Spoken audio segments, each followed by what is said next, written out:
আহলে হাদিসের কোন আলেম যদি সামনের নির্বাচনে অংশগ্রহণ করে তাহলে কি ভোট দেওয়া যাবে? নির্বাচন পদ্ধতি, এই ভোট পদ্ধতি, এটা প্রচলিত যে ভোট পদ্ধতি, এটা জাহেলিয়াত। ওই জিবরাইলও যদি ভোটে দাঁড়ায় তাও ওকে ভোট দেওয়া যাবে। ওই জিবরাইলও যদি ভোটে দাঁড়ায় তাও ওকে ভোট দেওয়া যাবে। আস্তাগফিরুল্লাহ রাব্বি মিন কুল্লি যামবি ওয়া আতুবু ইলাইহি লা হাওলা ওয়ালা কুওয়াতা ইল্লা বিল্লাহিল আলিয়্যিল আযীম। এই ধরনের মানুষের মুখ থেকে ইসলামের বয়ান শোনা সম্পূর্ণ নিষেধ, কড়াভাবে নিষেধ। তার কারণ হচ্ছে যে আল্লাহ ও আল্লাহ রসুলের ও তার ফিরিস্তা মণ্ডলীদের মান সম্মান ইজ্জত এবং তানাদের আবরুকে হেফাজত স্বরূপ আলোচনার মধ্যে বন্দনা করতে পারে না, তাদের বক্তব্য শোনাটা উচিত নয়। এই জায়গাতে একটা শব্দ প্রয়োগ করেছে যে আহলে হাদিসদের কোনো যদি মৌলানা সাহেব ভোটে দাঁড়ায় তাহলে ভোট দেওয়া যাবে কি?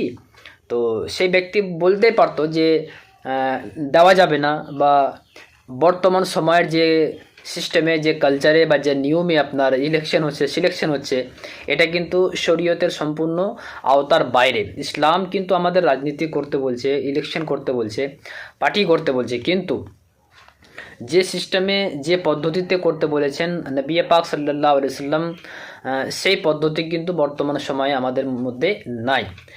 এটা বলতে পারতেন, কিন্তু মাঝখানে জিবরিল আমিন আলাইহিস সালামকে টেনে এনে বলছে যে জিবরিল আমিন যদি ভোটে দাঁড়ায় তাহলে কিন্তু আমাদের ভোট দেওয়া উচিত হবে না। তার মানে জিবরিল আমিন ভুল করে ভোটে দাঁড়াতে পারে, কিন্তু আমরা তাকে ভুল করে ভোট দেব না। তার মানে তুমি ভুল করতে পারো না, জিবরিল আমিন ভুল করতে পারে। আস্তাগফিরুল্লাহ। এই ধরনের আকীদা, এই ধরনের মন্তব্য যে সমস্ত ব্যক্তিদের মধ্যে থাকবে, তাকে আপনার বা আমাদের সকলের, যিনারা ইসলামের শরণার্থী, নবী পাক সাল্লাল্লাহু আলাইহি ওয়াসাল্লাম, আল্লাহ ওয়া রসুলের দ্বীনের উপরে আমরা ঈমান ও আকীদা ও বিশ্বাস রাখি, তাদের জন্য এইরকম বাক্য কিন্তু মুখ দিয়ে প্রয়োগ করা উচিত নয়।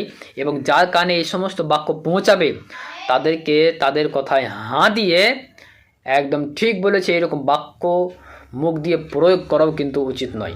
আকাদে আহলে সুন্নাত ওয়াল জামাত, আল্লাহ তার ফিরিস্তা মণ্ডলী গুনাহ থেকে তানারা মুক্ত, তানারা মাসুম।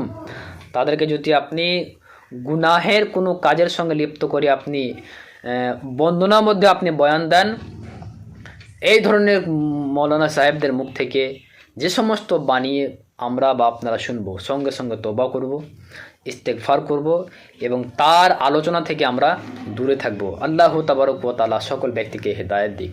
ওয়া মা আলাইনা ইল্লাল বালাগ।